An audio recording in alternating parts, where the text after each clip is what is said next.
Chapter 22 of Middlemarch by George Eliot. This LibriVox is in the public domain. Recording by Margaret Espaillat. Nous causâmes longtemps, et elle était simple et bonne. Ne sachant pas le mal, elle faisait le bien. Des richesses du cœur, elle me fit l'amant, et tout en écoutant comme le cœur se donne. Sans oser y penser, je lui donnai le mien. Elle emporta ma vie, et n'en sut jamais rien. Alfred de Musset. Will Ladislaw was delightfully agreeable at dinner the next day, and gave no opportunity for Mr. Casaubon to show disapprobation. On the contrary, it seemed to Dorothea that Will had a happier way of drawing her husband into conversation and of deferentially listening to him than she had ever observed in any one before. To be sure, the listeners about Tipton were not highly gifted. Will talked a good deal of himself, but what he said was thrown in with such rapidity, and with such an unimportant air of saying something by the way, that it seemed a gay little chime after the great bell. If Will was not always perfect, this was certainly one of his good days. He described touches of incident among the poor people in Rome, only to be seen by one who could move about freely.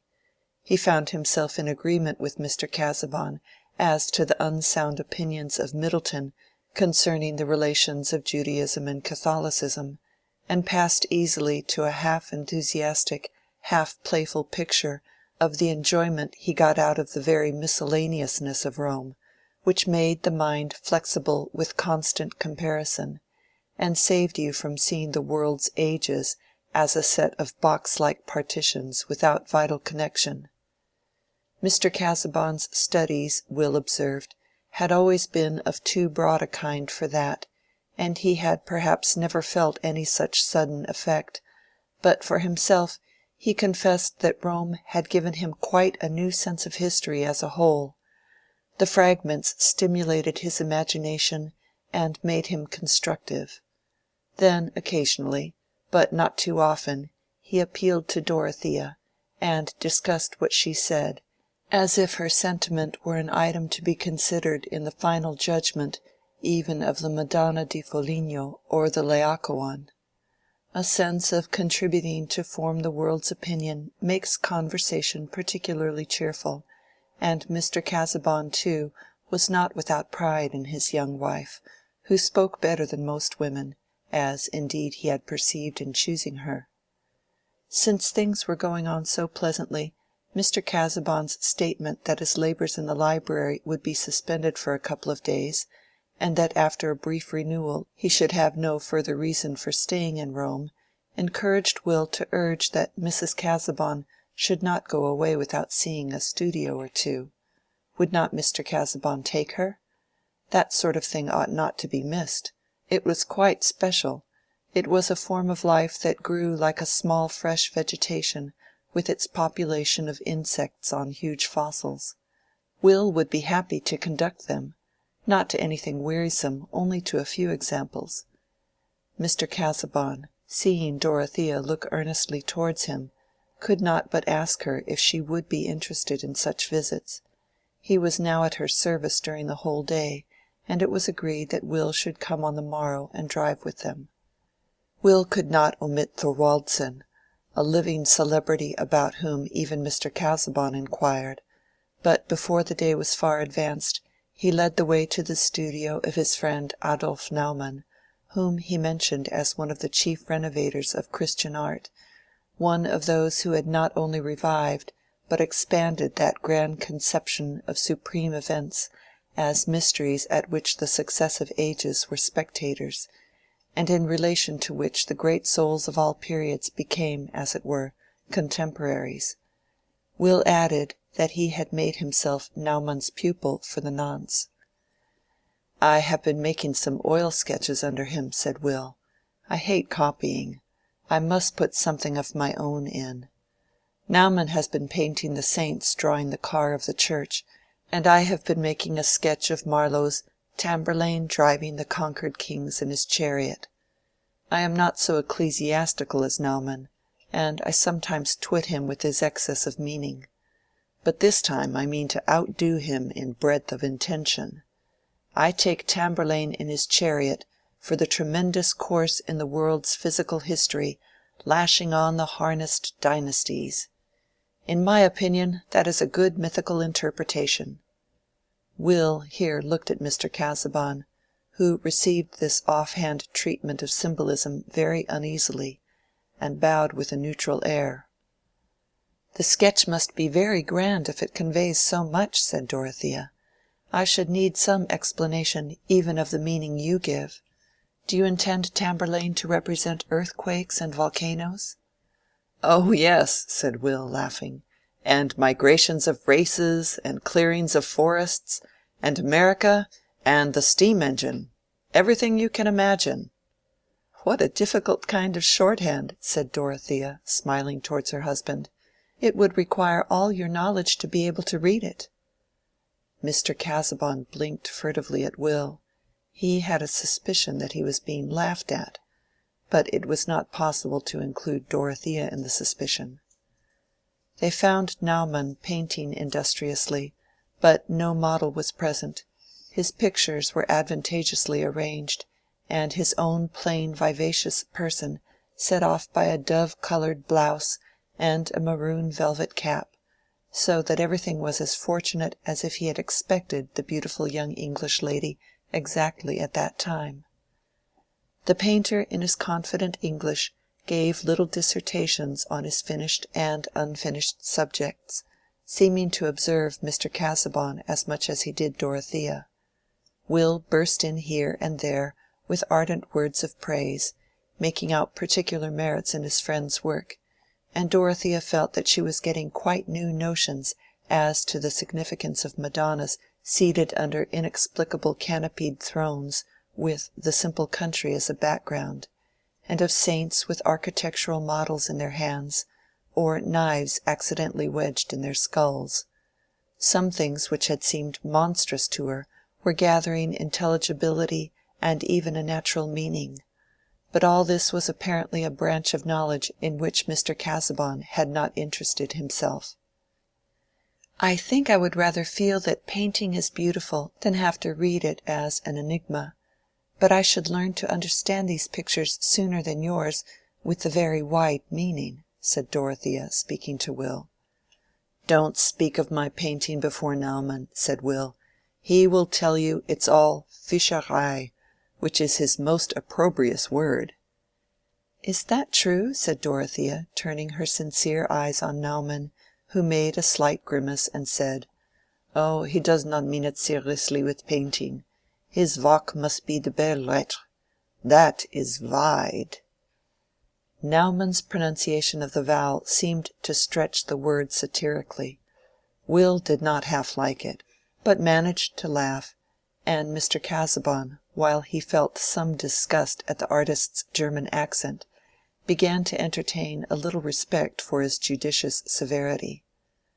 The respect was not diminished when Naumann, after drawing Will aside for a moment and looking, first at a large canvas, then at Mr. Casaubon, came forward again and said, "My friend Ladislaw thinks you will pardon me, sir, if I say that a sketch of your head would be invaluable to me for the St. Thomas Aquinas in my picture there. It is too much to ask, but I so seldom see just what I want, the idealistic in the real." "You astonish me greatly, sir," said Mr. Casaubon, his looks improved with a glow of delight. "But if my poor physiognomy, which I have been accustomed to regard as of the commonest order, can be of any use to you in furnishing some traits for the angelical doctor, I shall feel honored. That is to say, if the operation will not be a lengthy one, and if Mrs. Casaubon will not object to the delay." As for Dorothea, nothing could have pleased her more, unless it had been a miraculous voice pronouncing Mr. Casaubon the wisest and worthiest among the sons of men. In that case her tottering faith would have become firm again. Naumann's apparatus was at hand in wonderful completeness, and the sketch went on at once as well as the conversation. Dorothea sat down and subsided into calm silence, feeling happier than she had done for a long while before. Every one about her seemed good, and she said to herself that Rome, if she had only been less ignorant, would have been full of beauty, its sadness would have been winged with hope. No nature could be less suspicious than hers. When she was a child she believed in the gratitude of wasps and the honorable susceptibility of sparrows, and was proportionately indignant when their baseness was made manifest. The adroit artist was asking Mr. Casaubon questions about English politics, which brought long answers, and Will, meanwhile, had perched himself on some steps in the background overlooking all. Presently Naumann said, "Now, if I could lay this by for half an hour and take it up again. Come and look, Ladislaw. I think it is perfect so far." Will vented those adjuring interjections which imply that admiration is too strong for syntax, and Naumann said in a tone of piteous regret, "Ah, now, if I could but have had more!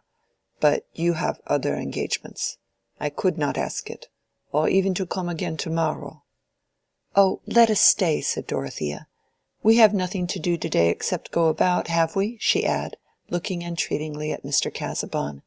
"It would be a pity not to make the head as good as possible." "I am at your service, sir, in the matter," said Mr. Casaubon, with polite condescension. "Having given up the interior of my head to idleness, it is as well that the exterior should work in this way." "You are unspeakably good. Now I am happy," said Naumann, and then went on in German to Will, pointing here and there to the sketch, as if he were considering that.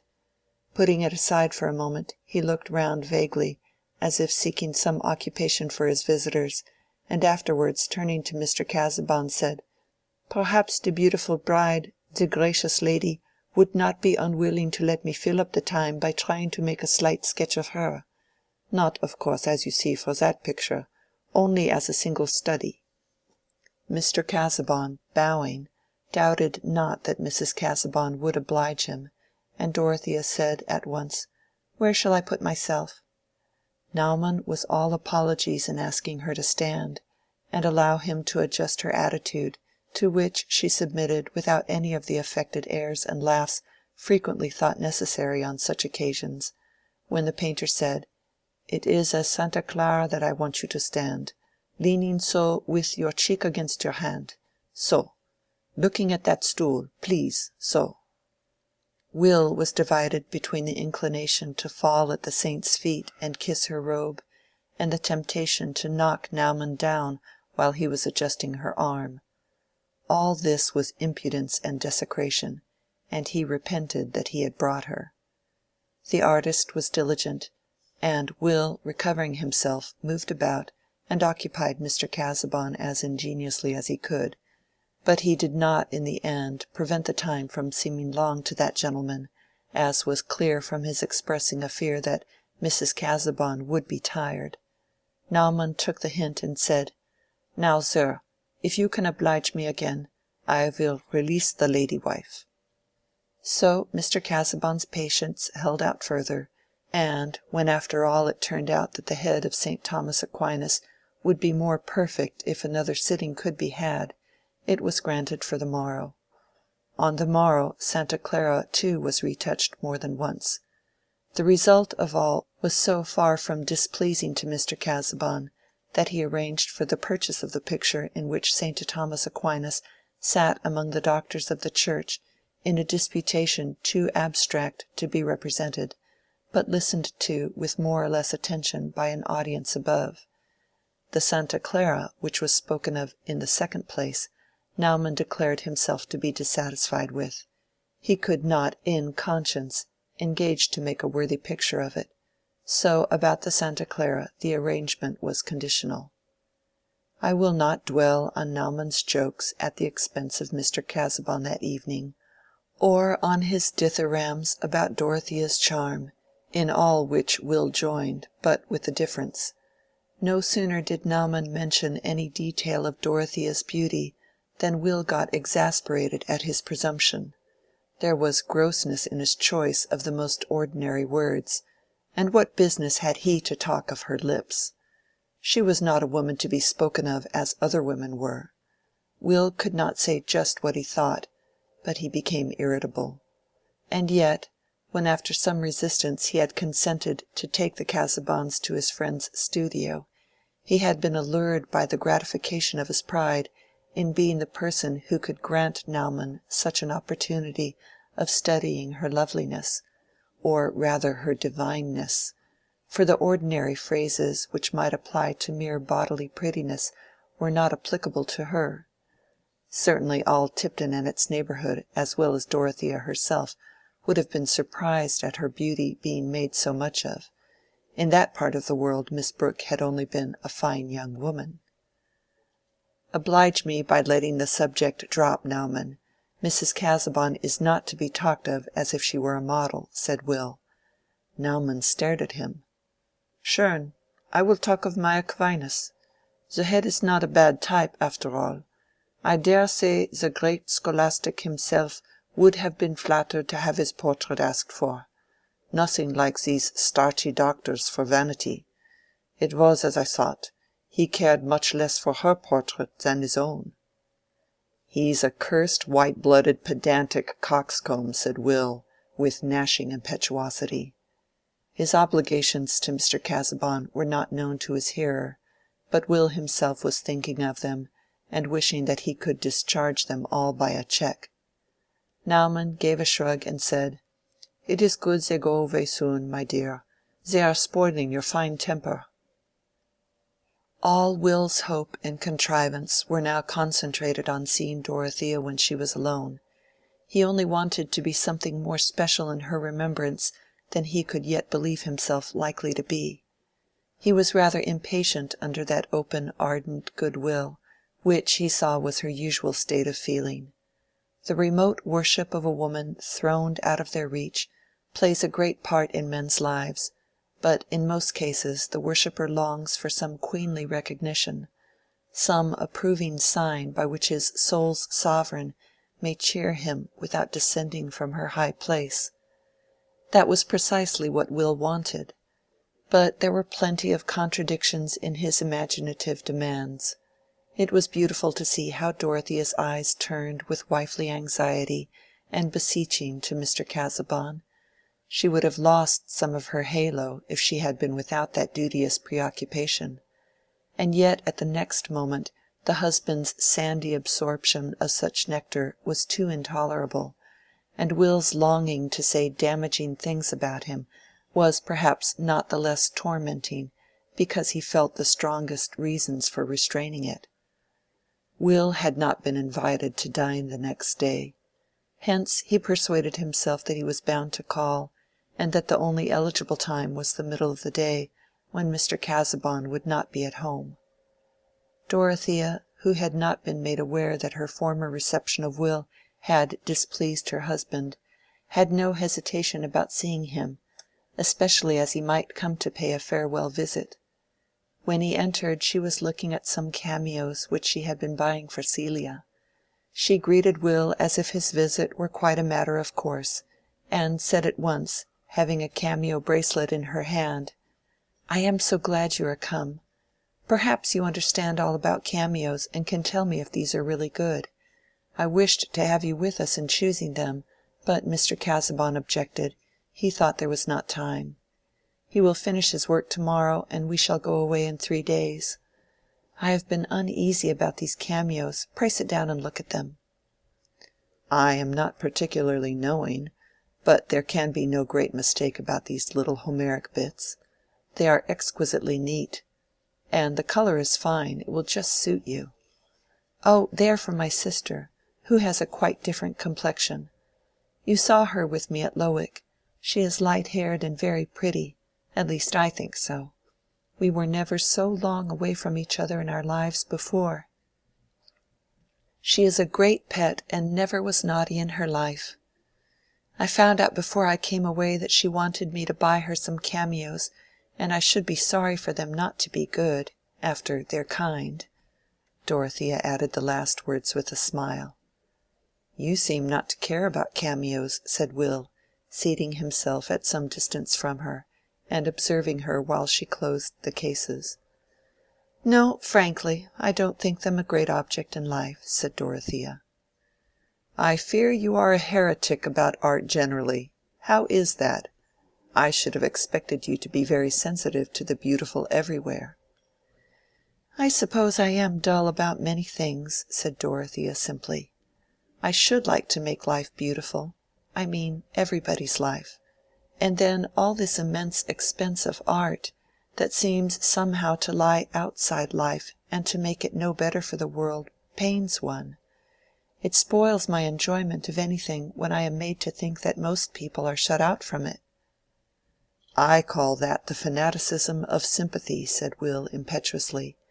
"You might say the same of landscape, of poetry, of all refinement.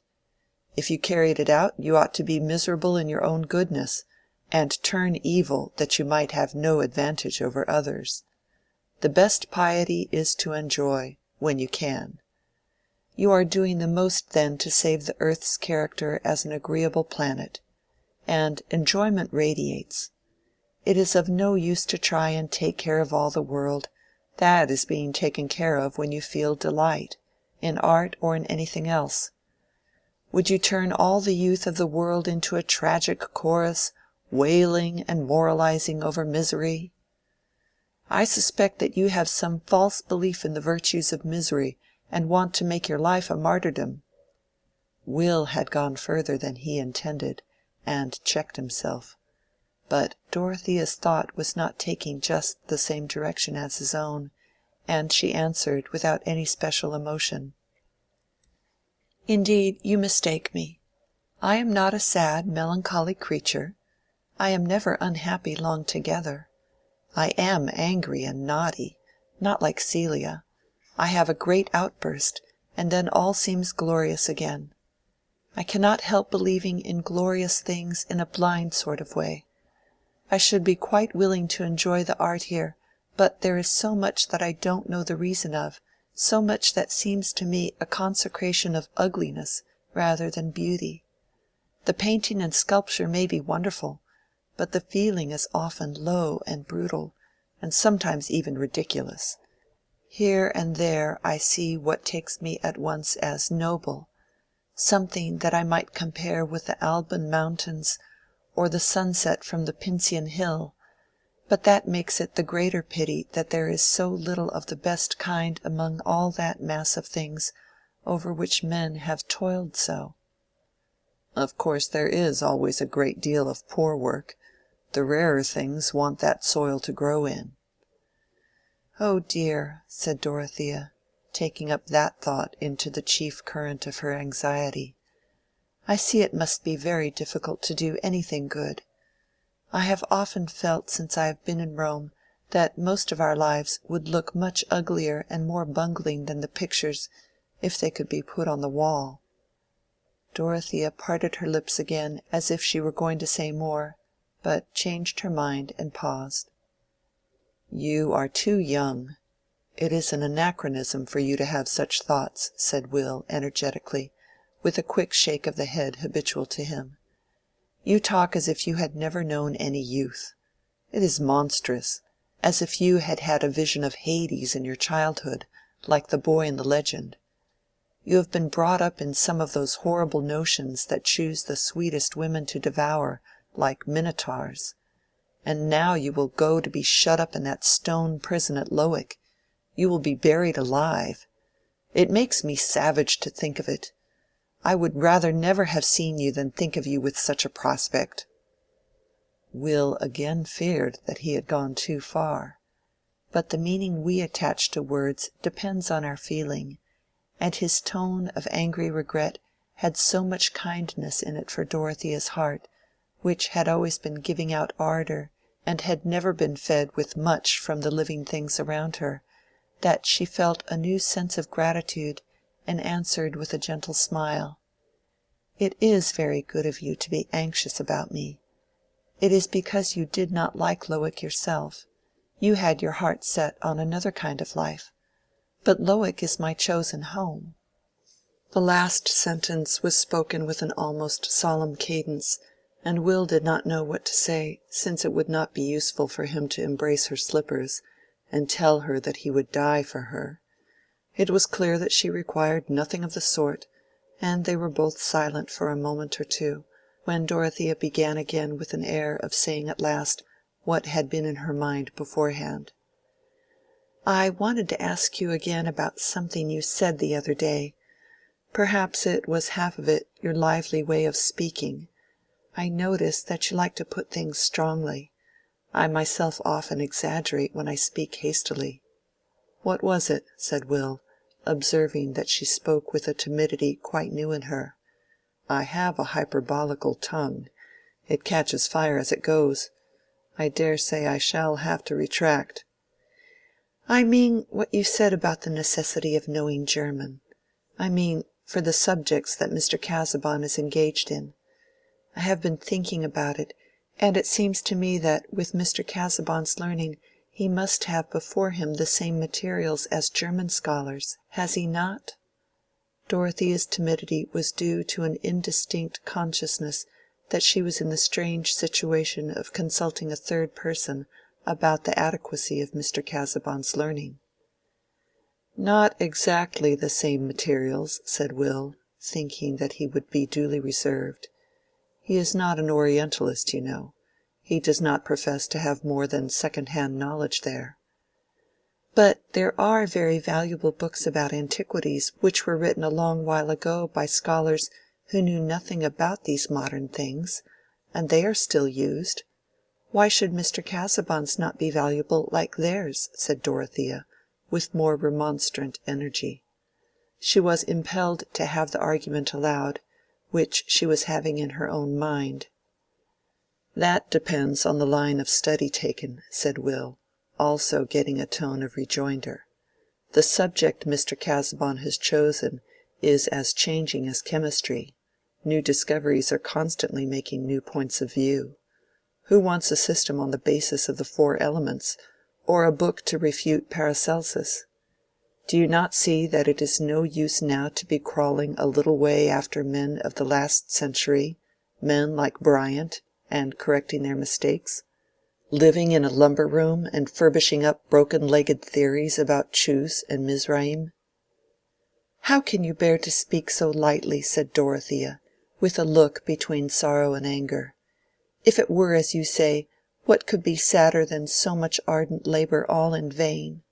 I wonder it does not affect you more painfully, if you really think that a man like Mr. Casaubon, of so much goodness, power, and learning, should in any way fail in what has been the labor of his best years." She was beginning to be shocked that she had got to such a point of supposition, and indignant with Will for having led her to it. "You question me about a matter of fact, not of feeling," said Will. "But if you wish to punish me for the fact, I submit. I am not in a position to express my feeling toward Mr. Casaubon. It would be at best a pensioner's eulogy." "Pray excuse me," said Dorothea, coloring deeply. "I am aware, as you say, that I am in fault in having introduced the subject. Indeed, I am wrong altogether. Failure after long perseverance is much grander than never to have a striving good enough to be called a failure." "I quite agree with you," said Will, determined to change the situation. "So much so that I have made up my mind not to run that risk of never attaining a failure. Mr. Casaubon's generosity has perhaps been dangerous to me, and I mean to renounce the liberty it has given me. I mean to go back to England shortly, and work my own way, depend on nobody else than myself." "That is fine. I respect that feeling," said Dorothea, with returning kindness. "But Mr. Casaubon, I am sure, has never thought of anything in the matter except what was most for your welfare." "She has obstinacy and pride enough to serve instead of love, now she has married him," said Will to himself. Aloud he said, rising, "I shall not see you again." "Oh, stay till Mr. Casaubon comes," said Dorothea earnestly. "I am so glad we met in Rome. I wanted to know you." "And I have made you angry," said Will. "I have made you think ill of me." "Oh no! My sister tells me I am always angry with people who do not say just what I like. But I hope I am not given to think ill of them. In the end I am usually obliged to think ill of myself for being so impatient." "Still, you don't like me. I have made myself an unpleasant thought to you." "Not at all," said Dorothea, with the most open kindness. "I like you very much." Will was not quite contented, thinking that he would apparently have been of more importance if he had been disliked. He said nothing, but looked dull, not to say sulky. "And I am quite interested to see what you will do," Dorothea went on cheerfully. "I believe devoutly in a natural difference of vocation. If it were not for that belief, I suppose I should be very narrow. There are so many things besides painting that I am quite ignorant of. You would hardly believe how little I have taken in of music and literature, which you know so much of. I wonder what your vocation will turn out to be. Perhaps you will be a poet." "That depends. To be a poet is to have a soul so quick to discern that no shade of quality escapes it, and so quick to feel that discernment is but a hand playing with finely ordered variety on the chords of emotion, a soul in which knowledge passes instantaneously into feeling, and feeling flashes back as a new organ of knowledge. One may have that condition by fits only." "But you leave out the poems," said Dorothea. "I think they are wanted to complete the poet. I understand what you mean about knowledge passing into feeling, for that seems to be just what I experience. But I am sure I could never produce a poem." "You are a poem, and that is to be the best part of a poet, what makes up the poet's consciousness in his best moods," said Will, showing such originality as we all share with the morning and the springtime and other endless renewals. "I am very glad to hear it," said Dorothea, laughing out her words in a bird-like modulation, and looking at Will with playful gratitude in her eyes. "What very kind things you say to me." "I wish I could ever do anything that would be what you call kind. That I could ever be of the slightest service to you, I fear I shall never have the opportunity." Will spoke with fervor. "Oh yes," said Dorothea cordially, "it will come, and I shall remember how well you wish me. I quite hoped that we should be friends when I first saw you, because of your relationship to Mr. Casaubon." There was a certain liquid brightness in her eyes, and Will was conscious that his own were obeying a law of nature and filling too. The allusion to Mr. Casaubon would have spoiled all if anything at that moment could have spoiled the subduing power, the sweet dignity, of her noble, unsuspicious inexperience. "And there is one thing even now that you can do," said Dorothea, rising and walking a little way under the strength of a recurring impulse. "Promise me that you will not again, to any one, speak of that subject. I mean about Mr. Casaubon's writings. I mean in that kind of way. It was I who led to it. It was my fault. But promise me." She had returned from her brief pacing and stood opposite Will, looking gravely at him. "Certainly I will promise you," said Will, reddening, however. If he never said a cutting word about Mr. Casaubon again, and left off receiving favors from him, it would clearly be permissible to hate him the more. The poet must know how to hate, says Goethe, and Will was at last ready with that accomplishment. He said that he must now go without waiting for Mr. Casaubon, whom he would come to take leave of at the last moment.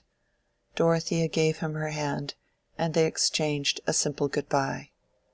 But going out of the porte cochere he met Mr. Casaubon, and that gentleman, expressing the best wishes for his cousin, politely waived the pleasure of any further leave-taking on the morrow, which would be sufficiently crowded with the preparations for departure. "I have something to tell you about our cousin Mr. Ladislaw, which I think will heighten your opinion of him," said Dorothea to her husband in the course of the evening. She had mentioned immediately on his entering that Will had just gone away, and would come again, but Mr. Casaubon had said, "I met him outside, and we made our final adieu, I believe," saying this with the air and tone by which we might imply that any subject, whether private or public, does not interest us enough to wish for a further remark upon it. So Dorothea had waited. "What is that, my love?" said Mr. Casaubon. He always said "my love" when his manner was the coldest. "He has made up his mind to leave off wandering at once, and to give up his dependence on your generosity. He means soon to go back to England and work his own way. I thought you would consider that a good sign," said Dorothea, with an appealing look into her husband's neutral face. "Did he mention the precise order of occupation to which he would addict himself?" "No, but he said that he felt the danger which lay for him in your generosity. Of course he will write to you about it. Do you not think better of him for his resolve?" "I shall await his communication on the subject," said Mr. Casaubon. "I told him I was sure that the thing you considered in all you did for him was his own welfare. I remembered your goodness in what you said about him when I first saw him at Lowick," said Dorothea, putting her hand on her husband's.